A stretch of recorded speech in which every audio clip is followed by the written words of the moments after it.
Seja bem-vindo a mais um episódio do nosso podcast. Eu tô aqui com uma pessoa muito especial. Duas pessoas. Duas pessoas especiais. Puxa, não, vou ter que começar de novo. Não, vai, já comecei, perdão, fora.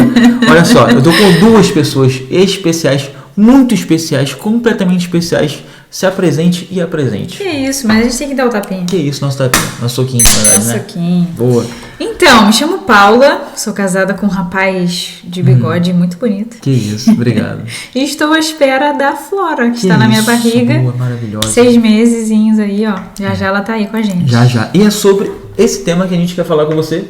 Então, se você tá vendo esse vídeo no YouTube, ou se você tá ouvindo esse áudio do podcast no Spotify, você pode compartilhar com alguém. A gente vai conversar sobre engravidamos, né? O que a gente vai fazer agora? Como é que tá sendo essa novidade? A gente quer bater esse papo com vocês. Como que foi, né? Como que eu descobri, como que eu contei pra você, tem tudo isso. Vambora.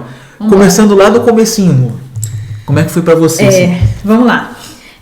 Na verdade, assim, Flora, né? A nossa filha, ela foi planejada, né? Então, desde que a gente casou, a gente já tinha um desejo de ter um filho, né? A gente já até conversou sobre adoção, a gente foi abrindo aí a adoção, ele é um opções, sonho ainda, né? É um sonho ainda, mas a gente no início tava... a gente já vinha conversando muito sobre isso. No primeiro ano de casado, né? Só que a gente sabia da importância que, na verdade, que a gente precisava se atentar para outras coisas naquele início, até porque eu casei com 19 anos, eu casei bem novinha. E aí eu precisava mesmo passar por algumas fases ali, algumas coisas que gerariam um amadurecimento meu, pessoal, seu, nosso como casal, construção nossa financeira. A gente não estava bem financeiramente, né? A gente foi se ajustando, foi conhecendo e por aí foi. Não que você precise tipo, de tudo perfeito para você ter um filho, né? Na verdade não é isso, mas a gente precisava pelo menos da base ali, uma estrutura para a gente poder construir a nossa família, né? Minimamente responsável. E aí, desde então, a gente já vem conversando. E aí, no último ano, a gente decidiu... Na verdade, a gente decidiu engravidar no ano que foi o ano de pandemia, 2020. Maneiro. E aí, como também não tinha... um conselho, na verdade, né? E não tinha pressa, assim, a gente não tava desesperado, não era algo de saúde, nada que envolvia nada. Então, assim, a gente falou, vamos esperar mais um pouquinho. Deixa eu só fechar aquela cortina ali rapidinho. E a gente começa do zero? Não precisa começar do zero, não.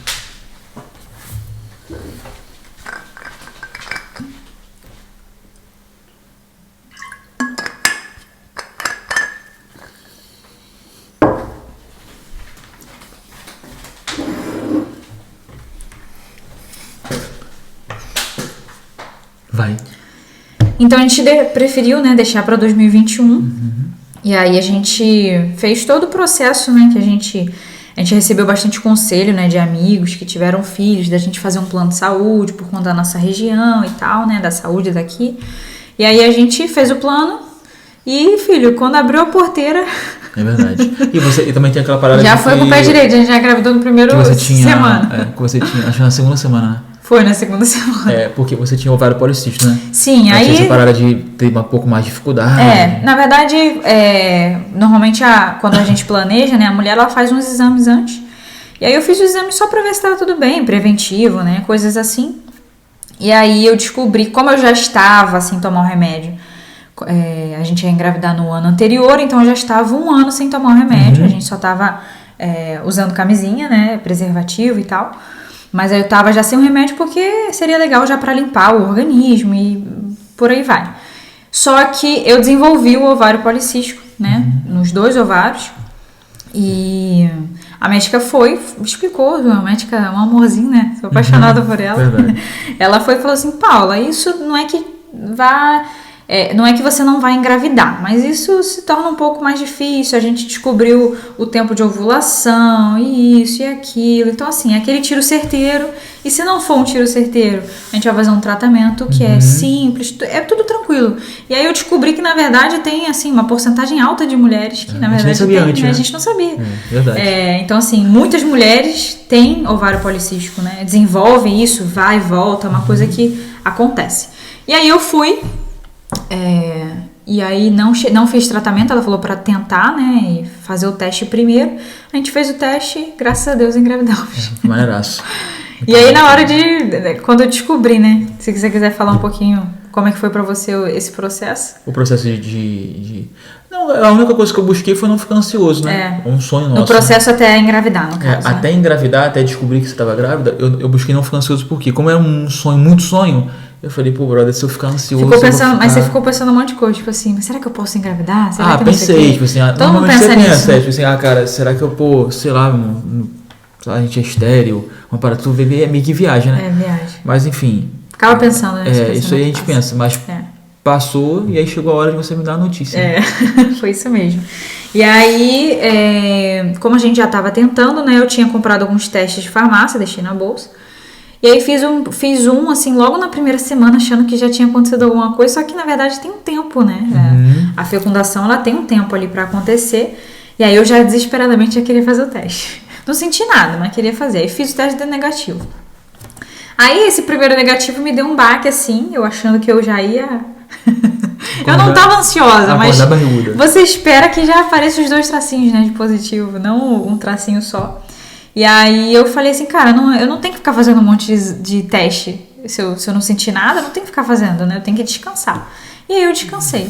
E aí, acho que 2, 3 semanas depois, eu senti cara, eu acho que eu vou fazer um teste, já tem um tempinho, acho que... Sei lá, fiquei com isso martelando na minha cabeça. Só que eu não fiz, não quis fazer, eu fui deixando. Falei assim, não vou ficar fazendo um monte de teste, né? Como eu falei. Só que teve um dia à noite que eu falei, vou fazer, não custa nada, eu tenho... Você já tinha na bolsa? Já tinha na bolsa. Inclusive, você estava sentado aqui na sala, né? E aí eu fui no lavabo, no primeiro andar aqui, já fui no banheiro que é perto, o banheiro perto da sala. E peguei, fiz o xixizinho no potinho, coloquei lá, fui na cozinha, voltei, tipo, tava tranquila, como se aquilo ali fosse a coisa mais normal do mundo. Mas quando eu peguei o resultado, quando eu peguei o papelzinho, né, o palitinho, tava 2 tracinhos assim, super acesos. Meu Deus. Tô grávida. E agora? E era tipo 11 horas da noite, estava no horário pra dormir. E aí eu não queria chegar e falar, amor, tô grávida e tal. Não, eu queria fazer, poxa, tantos anos já preparar você... a surpresa, esperando, você quer... Eu queria, pelo menos, não fazer uma surpresa, uma coisa tipo, uau, mas que fosse uma coisa interessante, né? Na verdade, surpresa não, né? Não que fosse algo, uma festa, né? Sim, mas eu queria fazer uma surpresa, te surpreender, né? E aí eu falei, cara, como é que eu vou fazer? Como é que eu vou disfarçar e tal, e tal, e tal... E aí eu fiquei um tempo no banheiro, assim, sem entender. E eu conversando com Deus, né? Deus e tal, o que eu faço? Me dá força. Aí peguei as coisas, guardei o exame. E as outras coisas eu joguei fora. E, tipo assim, falei com o Eduardo que eu tava mais cedo fazendo o meu devocional. Assim, eu falei, amor, eu preciso finalizar. E graças a Deus que eu sei que isso veio do Espírito Santo, porque eu pedi antes, né? Ele falou assim, eu tô com sono, vou dormir. Eu falei, vai dormindo lá, eu vou... eu vou dar um pouquinho e tal, tá tudo bem. Aí ele foi dormir e apagou. Você não viu nada, né? Nada. Aí ele apagou, ele não desconfiou de nada. Ele apagou, dormiu. E aí eu fiquei no outro quarto desesperada, liguei pra uma amiga, porque eu precisava conversar com alguém. E aí eu falei, amanhã não vou falar nada agora, amanhã cedo eu vou fazer um exame de sangue, né? Pra ver se tá tudo ok, se é isso mesmo. E aí a gente segue o processo, aí eu vou... Nem tinha pensado do que eu ia fazer, mas aí eu vejo na rua, compro alguma coisinha pra fazer surpresa, foi isso. E aí, no dia seguinte você foi remar. Sim. Que também foi de Deus, porque você foi remar aquele dia de manhã. Era muito cedo, né? Era muito cedo. Era 7 horas da manhã, eu aproveitei, vou dar uma caminhada, fui dar uma caminhada, mas parei pra fazer o teste de gravidez de sangue. No exame, pra poder fazer o exame. E aí eu fui, fiz o exame, só que ele só saiu 11 horas, 7 da manhã, 11 horas saiu o resultado. Eu fui pro escritório, nossa, não conseguia trabalhar. Ficava abrindo e fechando página, mexendo no mouse, no teclado, mas eu não tava trabalhando, não tava conseguindo focar. E aí quando saiu online, assim, eu olhei pra essa amiga que eu tinha ligado na noite anterior, né? E aí eu falei, cara, deu positivo. Aí eu falei, vou lá na rua, eu tinha que ir no mercado, eu falei, tô indo no mercado, fui no mercado. Passei num lugar que era próximo, assim, comprei uma caixinha. Peguei aquele teste bonitão, né, digital, fiz o teste nele. Teste de blogueira, coloquei ali, coloquei uma fotinha que eu tinha pego em casa, escrevi, tipo, oi papai, teste do caminho, uma coisa assim, né? E aí falei, agora eu preciso entregar pra ele. E aí foi, agora você tem que contar o seu lado, né, amor? Cara, foi, tipo assim, pra mim foi muito surpresa. Eu não tinha expectativa, eu tinha expectativa, mas não imaginava que ele fosse engravidar tão rápido, tipo assim, não imaginava. Foi. Pra não te deixar nervosa, mesmo ficava perguntando, amor, tá assistindo uma coisa e tal, eu deixava você muito livre, buscava fazer isso, né? Mas quando você me contou, pô, eu tava no meio de uma ação de vendas que a gente tava fazendo, né? Lá do escritório da Squad, a nossa empresa lá. E aí a gente tava lá, pô, e você me chamou. Aí quando você me deu, na hora, é engraçado que eu via vídeo de casamento, eu falava assim, casamento? Vídeo de revelação, assim, de gravidez e tal. E a esposa ia dar a caixinha, né? Aí eu falava, o cara já não sabe o que é, vai ficar surpresa. Já vai ver a caixinha, já vai Só que na hora eu não saquei. Sério? Eu achei que você já fosse... Não, pô, quando você me deu a caixinha assim, eu peguei, eu abri. Quando eu abri, lógico que eu percebi, mas quando eu peguei a caixinha assim, eu falei, que é isso, amor? Quando eu abri, cara, que eu vi, mano, eu fiquei louco. Uma viagem. Eu não sabia se eu chorava, se eu ria, se eu bebia o café que eu tinha botado lá em cima. De pegar o café. Eu não sabia de absolutamente nada, inclusive, cara. né? Pode abrir assim pra você? Pode. No caso, se você quer ver a carinha que ele fez. Tem no Instagram, né? De choro, e tem no Instagram. Vai lá no Instagram, @casalroots. Casal é RUTS. Isso aí. Que você vai achar o vídeo lá, provavelmente tá em algum cantinho lá no feed, que é contando, né? Como é que foi. Verdade. A surpresa. E aí tem, tipo assim, o pós isso, né? Lógico, pô, a gente fica feliz pra caramba. A gente ainda tá curtindo muito, né? Sim, com certeza. Tá muito nisso, a gente tá com 6 meses e meio. Na verdade tá com 6 meses. Tá no sexto mês. Tá no 6º mês. Mas a gente tá curtindo muito assim, né, vida? Tipo, o processo, né? A gente tá curtindo o processo da gravidez. A gente tá, comprando as paradinhas, curtindo. A gente tem recebido muito conselho assim, cara, curta cada processo, cada etapa, porque, passa muito rápido. E a gente tem visto que passa muito rápido, né? Exato. Então tem sido muito maneiro, assim. Inclusive, a gente tem um exame, né? Uma ultra. Que é muito importante. Exato. Mas a gente tá curtindo muito, cara. E uma coisa que a gente tem feito, que eu acho que tem sido bom, é que a gente tem buscado informações. Isso. A gente tem buscado informações, cara, bíblicas sobre criação de filho. A gente tem buscado com base na palavra. Livros, né? Leitura de livros que de pessoas que são influentes pra gente, que são referentes pra gente, que cooperam com casais sobre a criação de filhos. Então a gente tem buscado essas informações e a gente tem se preparado. Por quê? A gente não nasce pai. A gente não é de um dia pro outro que a gente vira pai, né? E a gente quer, quando a Flora nascer, a gente quer estar mais preparado do que antes. Então a gente precisa se atualizar, né? A gente precisa conversar sobre isso, a gente sentar na mesa e conversar com outros pais. A gente tem orado muito por ela, né? Então, orado na barriga, declarado sobre ela que ela vai ser uma flecha na mão do Senhor. Sim. Declarado que ela vai ser uma mulher de Deus, que ela vai ser uma mulher idônea, né? Que ela vai cuidar do lar dela, que ela vai ser uma mulher onde vai ter um casamento muito saudável. Sim. Parece coisa maluca, longe demais, mas a gente tem declarado sobre isso, né? A gente vai educar uma mãe, né? Isso aí, que ela vai ser uma coisa que você tem falado muito também, que ela vai ter as próprias experiências com Deus, com Jesus, isso. Que não vai ser só as experiências dos pais, que somos nós, né? Sim. Mas que ela vai ter aquilo no individual dela, no quarto dela, desde criancinha. Então é uma coisa assim que está muito fervente no nosso coração, não sei nem se a palavra já existe, né? Mas está muito quente no nosso coração. Quente. É que a gente está criando uma discípula de Jesus. Exato. A gente está gerando uma discípula de Jesus. Isso pra gente é muito forte. Então a gente está aguardando a Flora com muita expectativa. Muita expectativa. A sua gravidez está muito, muito, muito leve, né? Muito saudável, né? Graças a Deus. Assim, você não enjoou, você não teve absolutamente nada. Teve uma paradinha que está sendo muito bem resolvida assim, com a questão do açúcar, né? Que eu sempre esqueço o nome. Que no caso a minha glicose deu alta, assim, na margem. Então eu tenho que estar sempre policiando para não passar disso, não virar uma diabetes ou nada que vai me afetar ou mas afetar você come ela, muito bem, né? Só que eu sempre me alimentei muito bem, então eu tô procurando só evitar os dias que dá aquela vontade de comer doce, eu tô evitando comer açúcar, doce, essas coisas, E um ponto também legal, né, isso que você abriu, né, da questão da gente estar criando uma discípula de Jesus. Uma coisa que coopera muito comigo, até mesmo quando eu vou orar por ela, é entender que, na verdade, eu tô criando uma filha de Deus. Sim. E aí, o objetivo é que o filho se pareça com o pai, né? Então, eu oro para que ela tenha um caráter de Cristo, eu oro para que ela se pareça mais com ele, não muito com a gente. Que a gente só seja um canal mesmo, né? E fico pensando assim, cara, Deus, me dê sabedoria para eu passar isso para ela da melhor forma, entendeu? E uma coisa que a gente tem conversado muito bem é sobre ensinar no caminho, né? A Bíblia diz que você não deve ensinar o caminho, porque quando você ensina o caminho parece que você está apontando, vai por ali. Não, é fazer o que a gente está fazendo. É um exemplo claro, tipo assim, filho, tem que ler livro, ler é muito bom e tal, mas aí o filho tá vendo o pai só no celular, no videogame, ou em qualquer outra coisa, menos lendo. Então, cara, como que é bom se você não tá fazendo, né? E coisas práticas que a gente tem feito, né? Tipo assim, Exato. por exemplo, a gente tem parado um pouco de ler no celular, né? Sim. Às vezes a gente ainda dá uma rateada ainda. Ainda mais por conta do trabalho, né? Também porque ela não tá ainda aqui presente no sentido de estar fora da barriga, né?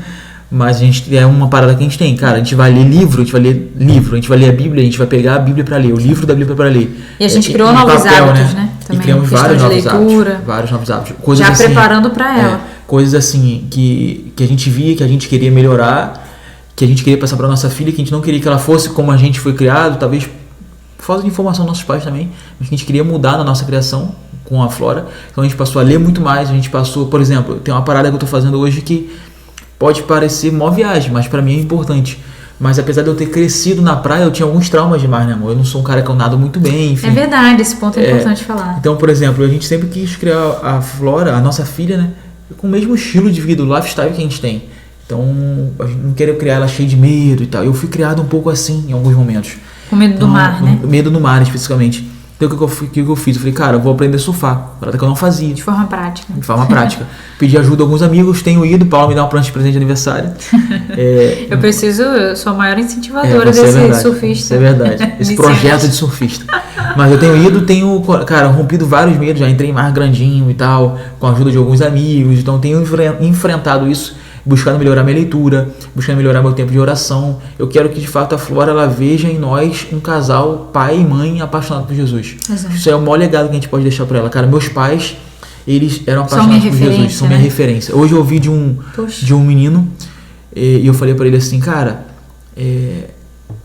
como é que é a tua visão sobre o teu pai? Aí ele falou assim, cara, meu pai é minha maior referência de homem de Deus. Ele falou para mim.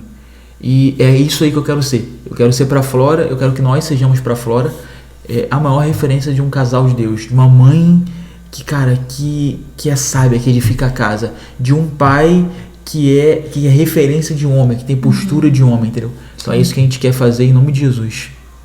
Mais alguma coisa? Vou olhar ali a câmera. Acho que a gente não tem não, né? Vê lá. Eu ia perguntar se você não quer pegar o livro ali. Você falou de botar livro. Eu não gosto de indicar sem ler, vida. Não, mas não indicar, é falar que eu tô lendo, que eu vou começar a ler. Que eu ganhei. Que Tá funcionando ainda? Tá funcionando. Então vou deixar a gente encerrar.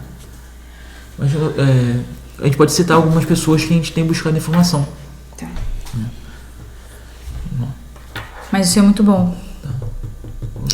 Finalizando o que você tá falando. Vamos botar aqui. Vida, uma parada que eu queria te perguntar. Você acaba pesquisando mais coisas do que eu, né? Sobre gravidez e tal.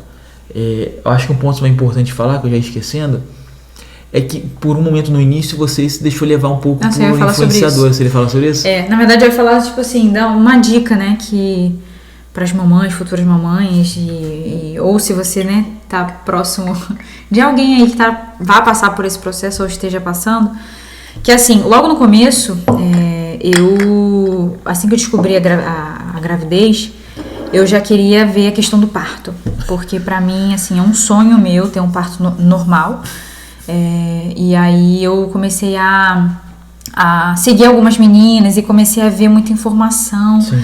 E cada hora era uma informação diferente, e aí cada hora um especialista diferente apontava algo, e assim, eu comecei a ficar maluca, né? Eu comecei a pirar, assim, da minha forma. E me pirando junto. Só que eu só pirava ele, porque eu não externava muito isso, então eu chegava pra ele, olha, se o médico fizer isso comigo, você não pode deixar. Aí depois eu vinha com uma outra coisa, um outro estudo, então cada hora tinha um negócio diferente. E só eu falava pra ela tava assim, cheia de informação. E eu falava pra ela assim, cara, eu falava pra você, né, cada teoria que você achar, vai ter um doutor que estudou em Harvard pra assinar embaixo. Exatamente. Então, assim, exatamente. Isso existe pra tudo, né? A alimentação, também. Né? Teve uma época que o ovo fazia mal, a gente tem falado muito sobre isso, né? O ovo, há anos atrás, fazia super mal, não podia comer e tudo mais, mas hoje não, hoje já é... E assim vai, daqui a pouco o ovo vai ficar ruim de novo, entendeu? Vai ser sempre assim, são estudos que fazem, que pode acontecer de tal, então assim, eu comecei a absorver muito essas informações que não estavam me fazendo bem. Então, assim, eu acho que é importante, sim, você procurar uma boa médica, né? Alguém que já vai te acompanhar, vai fazer o acompanhamento tudo certinho. Tira suas dúvidas com ela, alguém que seja da sua confiança. E aí, com base nisso, você faz seu estudo Mas eu vejo que é um estudo assim mais voltado com o plano de parto que você quer ter, de acordo com as suas condições atuais, de acordo com a saúde da sua cidade também, né? De como que funciona tudo isso. Sim. E assim, é só pra você ter a base, porque infelizmente tem coisas aí que são verdade, sabe? Na questão do parto normal e tal, que se torna um pouco mais difícil você conseguir. Tipo, na minha cidade acontece isso, é mais difícil. Verdade. Mulheres terem parto normal aqui. Então, se já tá mais difícil, então, cara, vamos só procurar uma solução. Mas eu não preciso pirar, sabe, com isso. Então, assim, eu mudei esse pensamento, e a dica que eu dou é que você não fique se enchendo de informações. Infelizmente, as pessoas vão falar pra você estudar muito, procurar muito, mas são muitas informações vindo de fontes diferentes. Isso é ruim pra você, pro bebê, sabe? Esse é o momento pra realmente a pessoa, né, a gestante, ela tem que estar calma, tranquila, ela tem que buscar essa tranquilidade. E a dica que eu dou é essa dica, né, primeira, e a segunda, oh meu Deus, a segunda é que a gestante esquece tudo. Enquanto você lembra, deixa eu falar. Tem um casal que são pastores que eu quero indicar com certeza, pra galera que tá ouvindo, que é o Luciano Subirá e a Kelly Subirá. Sim. É um casal, inclusive você começou a ler um livro agora, né? Sim, ganhei um livro falando sobre família. Eles têm dois, né? É dele. Um falando sobre família e o outro é sobre filhos mesmo, criação de filhos. Então eu acho muito legal. A gente pode até deixar na descrição depois, Vida. Os links pra se a galera quiser comprar. Eu vou começar a ler, mas eu recebi ótimas indicações desse livro. Tem ótimas referências. Então, Luciano Subirá e Kelly Subirá. Sim. Então, essas são boas referências. Lembrou? Isso aí. Lembrei assim, né? Uma parte. Mas é basicamente isso que eu falei, né? De você realmente procurar ficar calma nesse momento, né? E procurar fontes certas, né? Sim. Porque, cara, a gente fica com um pensamento a mil, que são muita coisa também, né? Exatamente. E lembrei, o ponto importante é que, assim, mais do que o enxoval nos Estados Unidos, mais do que as roupas e o quarto e tudo mais, porque isso é gostoso, é bom. Mas, cara, estuda sobre amamentação, sobre criação de filhos, sobre o pós, porque o parto em si, ele é um momento. Aí depois, o quarto também vai ser uma coisa assim, que você não precisa ter o melhor ali, você pode ir comprando aos poucos, sabe? E o mais importante é você saber como é que você vai criar seus filhos, porque, nossa, isso é determinante. Exatamente, isso é o mais importante. Então eu também me vi muito nisso, eu tava vendo muita coisa de parto, de quarto, de enxoval, né, amor? E aí você me deu um toque, você falou assim, pô, amor, mais do que você ficar procurando roupa, você vendo isso, aquilo, que isso a gente vai comprar, isso a gente vai resolver, sabe? É você procurar estudar sobre criação de filhos. Sim. E aí isso me deu um norte, tipo assim, cara, real. E também acho que o papel nosso como homem, assim, também é muito importante, que assim, primeiro a gente precisa entender, né? Muda hormônio, muda tantas coisas, a gente precisa ser compreensivo, a gente precisa ser mais manso, mais calmo, apesar pra mim ser um desafio, mas a gente ser mais parceiro, né? A gente precisa ter esse coração mais parceiro, de servir mais, assim, eu acho que é difícil a gente dar o testemunho da gente mesmo, né? Mas eu acho que você falou isso, mas por ser um desafio, mas na verdade não, você sempre foi atencioso e tal. O negócio é ter um pouco mais de paciência, porque às vezes eu vou esquecer a chave de casa no escritório, né? Igual hoje. E deu certeza que estava no carro. E dei certeza que estava no carro. Então, assim, isso pode ser que aconteça, mas assim, é entender que qual é o papel do pai, né, nesse momento da gestação, porque ele não está passando por tudo, pelo processo, né? Então, o que você pode fazer dica aí para os pais é você estar mais próximo, né, mais atencioso, servir mais, paciência, entender que ela está passando por uma coisa que ela nunca passou, um turbilhão de emoções que não é frescura, porque cada gestação é uma gestação. Eu, graças a Deus, não, foi muito de boa. Cara, eu não mudei quase nada, vida, quase nada, né? Então, assim, as mudanças que eu tive foram pequenininhas, mas, assim, nada que... E tem mulheres que, cara, elas mudam o humor, mudam, sentem dor. Tem uma gestação um pouco mais com resguardo, né? Com cuidado, né? Com cuidado, né? Tem que ter... Exatamente. Então, assim, ela vai precisar de uma atenção maior. Verdade. Então, a gente ter esse olhar mesmo. Ter esse carinho, né? Exato. Show de bola? Fechou? Serviço. Tamo junto? Fechou, amor. Daqui a pouco Flora tá aí. Daqui a pouco a Flora tá aí. Um chorinho de bebê. Daqui a pouco é isso que eu ia falar. Gente, prazer estar com vocês. Se você não acompanha a gente no Instagram, dá as honras pra você. Exatamente. Na verdade, Instagram, nas redes sociais, né? Todas as redes, no canal do YouTube. Instagram, canal do YouTube e podcast. Spotify. Isso. Exato. É @casalroots. Casal RUTS. RUTS. É tranquilo. Achar só tem esse nome. Esse nós. nome é só nosso mesmo. É isso. Um beijo pra você. Que Deus abençoe aí, caso você esteja grávida. Ou caso Amém. você tenha um filhinho aí, tá educando, ou Tá um no filho já mais processo, né, de grandinho. criação. Que seja, um filho seja flecha na mão de Deus. Em nome de Jesus. Tá bom? Um beijo. Amém.